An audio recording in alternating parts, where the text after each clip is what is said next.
Tori, Eller, and I play Heathcliff in the upcoming movie Wuthering Heights by Emily Bronte. Hey, I'm Jami, Hebert, and I played Catherine in Wuthering Heights by Emily Bronte. A very hard person. When he's younger, brought into this household, and Hindley and Catherine don't like him at first, and Hindley continues to make fun of him. You can see how he begins to start plotting against him, and when Hindley beats him, he doesn't react at all. And this hardness that he has, not showing emotion when someone is hurting him, turns into not really noticing emotions others have, and like being able to harm people without caring how they feel. This kind of shows in his relationship with Catherine as he gets older how very selfish and self-absorbed that he is. So Catherine, from the time she was a young girl, she just has a really spontaneous nature. One little scene from the script of Wuthering Heights is when Catherine is talking to her father, Mr. Earnshaw, as a child, and Mr. Earnshaw says, "Why canst thou not always be a good lass, Cathy?" And she turned her face up to his and laughed and answered, "Why can't you always be a good man, father?" But as soon as she saw him vexed again, she kissed his hand and said she would sing him to sleep. And this just shows how she didn't really think before saying something or doing something, and then when she did it, she didn't think about the repercussions, and she would just do anything she could to make up for it. And as a kid and growing up with Mr. Earnshaw there to protect her and to fall back on, she didn't really think that it was necessary for her to really consider what could happen. And so she always had these male figures in her life there to protect her. First it was Mr. Earnshaw, then it was Hindley, and then she grew up and she was trying to find someone to marry, and she married Edgar, and so then she had Edgar and his money and status there to protect him. When he finds out that she's going to marry Edgar, he leaves and actually makes something of himself, gets more money and actually makes himself more presentable. But instead of actually finding a new life for himself and going somewhere, he comes back to this place to take revenge on the people who have hurt him, and ends up almost going backwards. He got out of this place of hurt in his life, but he came back to try to hurt others and to make things, but thinks that he's making things better for himself. And he goes back to Catherine. One can see that as his unending love for her, but really his love for her is more of an addiction.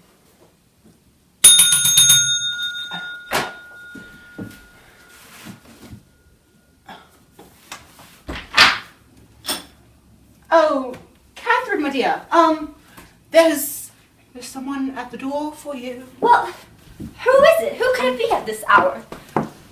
Oh, my heavens! Oh, my dear Heathcliff! What are you doing here? Oh, my gosh, I haven't seen you in so long. Oh, you must come in. Everybody's going to be wanting to see you.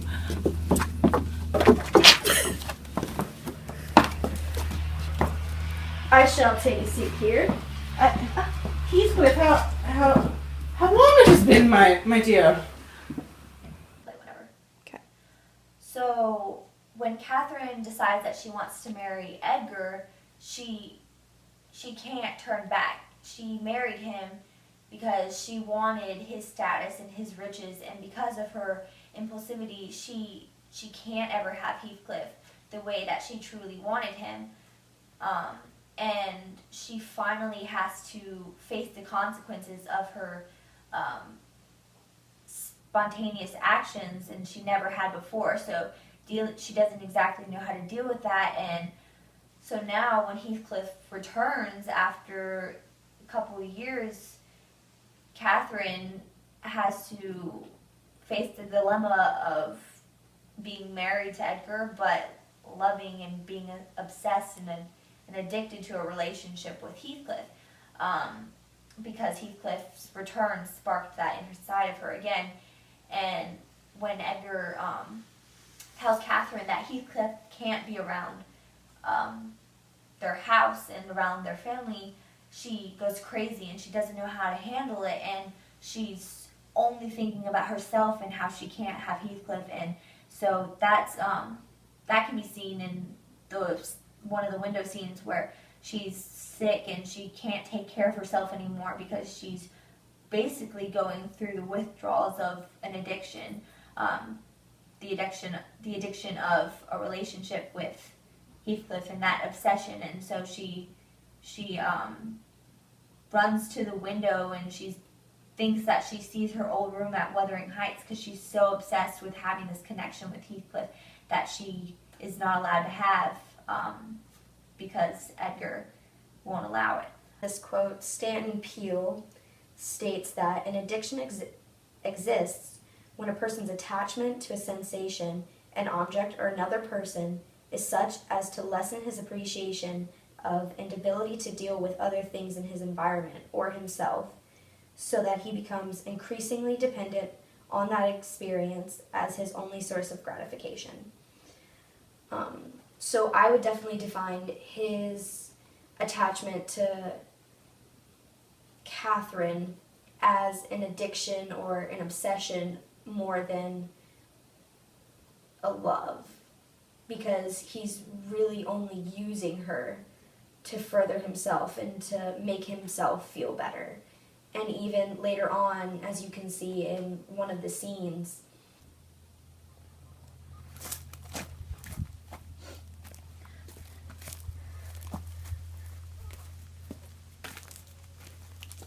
she's dead. Let her live in torment. She said that I killed her. Let her haunt me like the murdered haunts their murderer. I cannot live without my life. I cannot live without my soul. Oh! when she's dead, he still wants her to stay and haunt him because he can't live without her, and that's really selfish of him not to want her to be at peace. The scene where Catherine gets bit by the dog. We're off to see the Lintons, the rich and beautiful Lintons.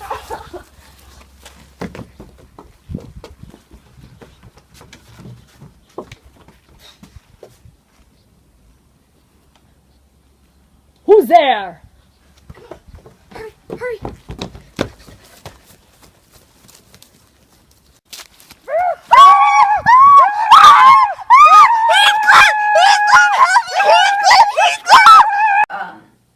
After that, she goes and she stays at the Linton's house for a couple months, and while she's there, she's exposed to their way of life and their riches and what she could have the opportunity to be, what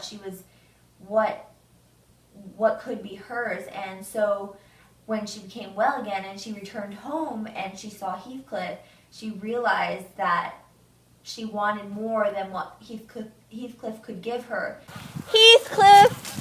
Oh, Heathcliff! Oh, there you are, Heathcliff. Oh, my. What grim expression you have. And what dirty face you have. And what strange appearance you have. I suppose it's because I'm so used to Edgar and Isabella. Well, come on now. Aren't you going to give me a hug? It's me, Catherine, of course. I will not be laughed at. I wonder why he's acting in such a way. She liked Heathcliff, and she had a passion for him, and she loved him because of the validation that he gave her for being a woman, the love that he showed towards her, even though it was selfish love. She liked getting that attention, but it wasn't enough, and so what she was exposed to at the Linton's house made her want more, and she realized that she could have those riches, so Heathcliff really wasn't enough, and she saw Heathcliff as someone different, someone not good enough, and she because of her own selfish desires, she looked past what she loved in him before, just because she wanted more than that. She wanted money and something that Heathcliff would never be able to give. Nellie, I must talk to you about something. You see, Edgar Linton, well, he has proposed, and before I tell you whether I said yes or no, you must tell me what you think I should have said. Well, Catherine, considering the way you treated him this afternoon, the man must be a fool. Well, I said yes as a matter of fact, so tell me whether I was right. Well, do you love him? Of course I love him. I mean, he's young and handsome and quite rich, might I add. Darling, youth and looks never last, and riches could be gone in the blink of an eye. Well, none of that matters because, you see, I'm only about the present. Have you considered Heathcliff, darling? Well, the way I see it is, I'll always have Heathcliff. And I am Heathcliff.